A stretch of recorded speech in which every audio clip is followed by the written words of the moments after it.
오늘 성경 공부 내용은 사사기 13장 1절부터 14장 20절 말씀입니다.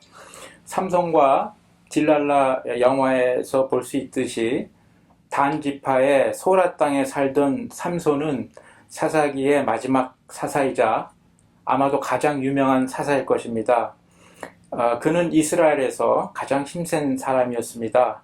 13장은 마노아의 아내, 삼손의 어머니죠.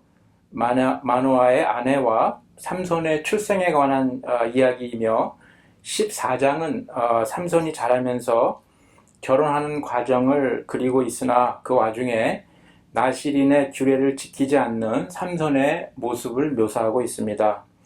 사사는 영어로 젖지라고 하며 이스라엘의 왕이 존재하기 전에 백성들을 통치하던 지도자를 말합니다. 사살은 히브리어로 쇼페트, 즉 재판관이라는 말에서 비롯되었습니다. 삼손은 작은 태양이라는 뜻입니다. 소라는 삼손의 고향입니다. 오늘의 학습 내용은 사사기 13장 삼손의 출생에 관한 이야기 하나, 그 다음에 사사기 14장 삼손과 딥나의 블레셋 처녀의 사랑 이야기 두 장으로 나눠서 오늘 공부해 보겠습니다.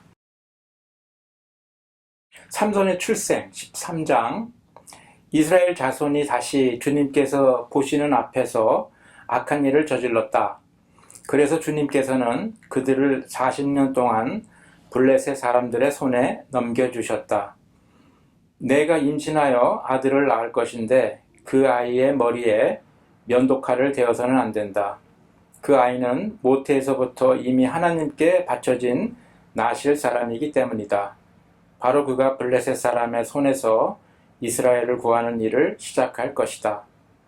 마노아의 아내는 포도나무에서 나는 것은 어떤 것도 먹어서는 안 되고 포도주와 독한 술을 마시지 않아야 하며 부정한 것은 어떤 것도 먹어서는 안 되고 주님의 천사가 마노아의 아내에게 명령한 모든 것을 마노아의 아내가 지켜야 한다고 말해 주었다. 그 여인이 아들을 낳고서 이름을 삼손이라고 하였다. 그 아이는 주님께서 내리시는 복을 받으면서 잘 자랐다. 그가 소라와 에스다올 사이에 있는 마하네단에 있을 때에 주님의 영이 처음으로 그에게 내렸다. 13장은 삼손의 출생에 관한 이야기입니다. 삼손의 아버지 마노아, 안식 또는 안식처라는 뜻입니다. 마노아의 아내로만 소개되는 삼손의 어머니가 하나님의 사자, 하나님의 천사로부터 그가 낳을 아들이 하나님께 바쳐질 나실인이 될 것과 그가 블레셋에서 이스라엘을 구원할 것이라는 말을 듣게 됩니다. 13장 1절은 계속되는 이스라엘의 악행을 지적합니다. 40년 동안에 이스라엘 자손이 블레셋의 압제를 받게 되는데 40년의 압제는 이스라엘 역사상 가장 긴 기간이었습니다. 이 40년의 압제 기간 중 20년은 삼손이 사사로 있을 때 있었던 기간입니다. 하나님의 사자는 마노아의 아내가 아들을 낳을 것이므로 포도주와 부정한 것을 먹지 말 것과 이스라엘을 구원할 것이므로 머리를 자르지 말고 사체를 만지지 말라고 말해줍니다. 이스라엘은 다윗 때에 가서야 블레셋의 통치를 완전히 몰아내게 됩니다. 삼손의 아버지 마노아는 하나님의 천사와 대화를 하면서 어리석음을 드러냅니다.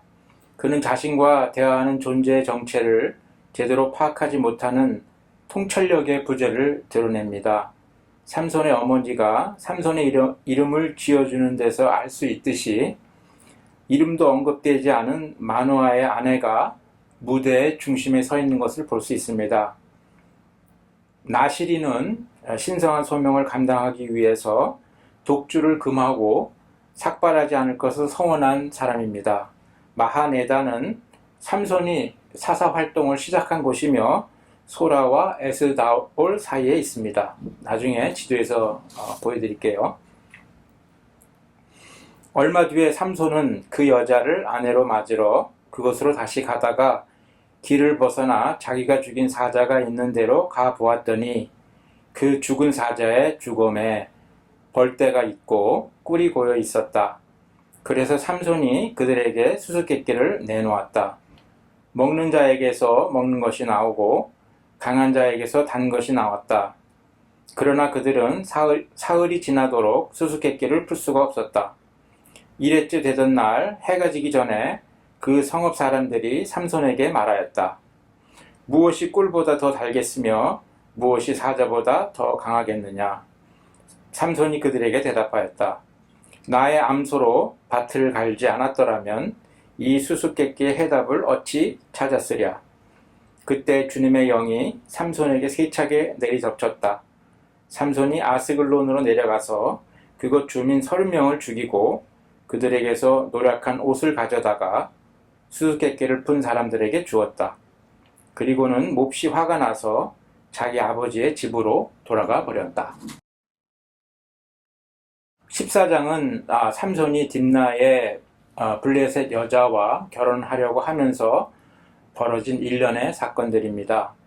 삼손은 딥나의 블레셋 여자를 좋아하고 딥나를 오가는 길에 사자를 찢어 죽이고 걸어가면서 그 죽은 사자에게서 나온 꿀을 먹기도 합니다.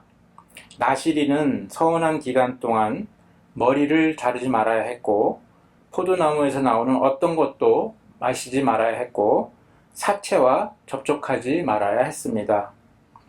딥나 여자와의 결혼식에서 삼손은 수수께끼를 내며 블레셋 사람들과 내기를 합니다. 내기에 지자 그는 내기에 진 빚을 갚으려고 아스글론 사람 30명을 죽이고 그들의 옷을 노략질하며 화가 나서 고향인 소라로 혼자 돌아갑니다. 여기서 우리는 무책임한 삼손의 모습을 볼 수가 있습니다. 수수께끼의 그 답을 가르쳐 주었고 아무런 약속 없이 소라로 돌아간 삼손의 모습을 볼 수 있습니다. 나중에 삼손은 염소 새끼 한 마리를 가지고 아내를 찾으러 장인을 찾아가지만 이미 다른 사람에게 삼손의 아내를 준 후입니다. 딥나는 유다와 단 지파의 경계에 위치한 단 지파의 성읍입니다. 아스글론은 무게를 단 곳이라는 뜻을 가진 성경에서 나오는 가자지구 북동쪽으로 한 20km 정도 떨어져 있는 지중해의 연안 도시입니다. 오늘 성경 말씀을 통해서 우리가 얻을 수 있는 교훈은 하나님께서 만드신 규례는 잘 지키고 순종해야 한다. 그리고 하나님께서 주신 능력을 예를 들자면 삼손의 힘 이런 것들을 개인적인 일에 쓰면 안 된다. 단지파 출신인 삼손은 단지파를 위하여 하나님께서 주신 힘을 쓰지 않고 개인적인 일에 자기의 힘을 쓴 것을 볼 수가 있습니다. 하나님의 구원은 회개에 대한 대가가 아니라 하나님의 긍휼의 열매입니다. 자, 이스라엘 지도를 보겠습니다. 왼쪽에 지중해가 있고요.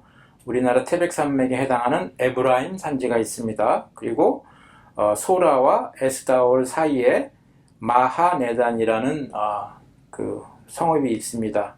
그리고 블레셋 처녀가 있었다는 딥나는 소라 지방, 그러니까 삼손의 고향인 소라에서 그리 멀리 떨어져 있지 않은 성읍임을 알 수가 있습니다.